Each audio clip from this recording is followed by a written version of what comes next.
As an English teacher, one of the questions I get asked most often is, how do you even revise for English? It's a fundamental subject that every student in the country has to take for GCSE, and yet, because people don't understand the exam, they end up either not revising at all or doing a bunch of tasks that don't get them marks in the final exam. So, in this video, I'm going to give you a few simple, quick exercises that are guaranteed to help you smash an English language exam. They're based on 15 years teaching experience, they've got insider knowledge of the exam board, and they're really, really easy to do. The first thing to recognise here is that this is a subject where the revision is based on skills and not on knowledge, not on facts, figures and formulae, but on the skills that examiners are wanting you to show in your exam. And if you focus your revision on those skills, you can't lose. The papers are split exactly down the middle. 50% of your marks for reading and 50% of your marks for creative writing. So let's have a look at what the examiners actually want you to do, and then we'll target some exercises towards getting the marks that you need. In the reading exam, you're going to answer questions based on bits of writing that you've never seen before. So you've got to be able to analyse these really, really effectively. Let's have a look at what the examiners have actually got in front of them when they're marking your answers.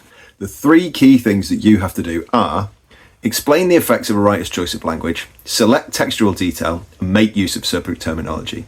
What this means in practice is say what the writer makes you think or feel, use a quotation to prove it, and explain the method they've used to have an effect on you. The best way to revise this skill is to get yourself a page of a novel. There are hundreds of extracts out there on the internet if you want to use those, or you can just grab any fiction book that's lying around. Set yourself a 5-minute timer and have a pencil in hand.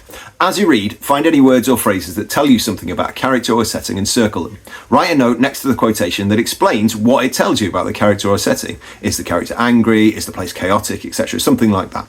Make this label as brief and specific as you can. If they're angry, are they furious or irritated? Precision here is how you can start to access top level marks. If you can, also label any techniques being used, similes, metaphors, interesting types of verb and so on, that make you think or feel a particular way. If you've got 5 minutes after this, take a pen and paper and write yourself a paragraph that says something about a character or setting on that page. Now, what you want to do is make sure in that paragraph you include what the writer makes you think or feel, what quotations show you that, and what techniques they're using. If you consistently practice this, by the time you get into the exam, your brain will be so used to reading extracts in a way that accesses the mark scheme that you can't fail. Of the 40 marks you get on each language paper for creative writing, a massive 24 marks are for the organisation and content of your writing. Therefore, the skill that you need to practice is planning writing. The exam board constantly tells us that students who plan in creative writing do better on English language exams. The easiest way to do this is to get yourself an image. I'd suggest a Google image search of person in a place, because that's what most of the exam board images seem to be of. Once you've got that, set yourself a 5-minute timer and make some bullet points on the beginning, middle, end of one scene of a piece of writing for that picture. Think about what happened just before the photo was taken, what's happening at the moment it's taken, and what's about to happen.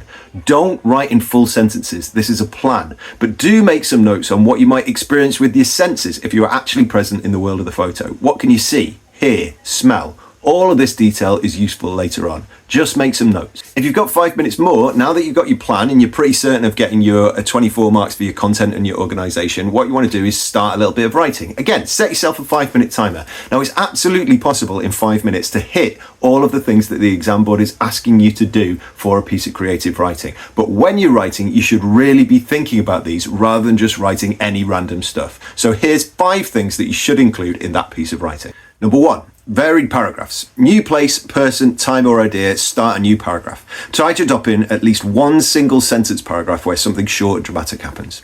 Number 2, ambitious vocabulary. Make it sound like your vocabulary is mature and advanced. This is marked twice in the mark scheme, so it's absolutely essential. Number 3, language devices. Use similes and interesting metaphors and things like that. The more original, the better. Number 4, different styles of sentences, longer descriptive ones and shorter dramatic ones. And lastly, number 5, something that lots of people always forget, different styles of punctuation, not just full stops and commas. Each of these exercises takes about 5 minutes each, but if you're practicing them on a regular basis, then you're guaranteed to show the examiner what they want and your marks in English are guaranteed to go up.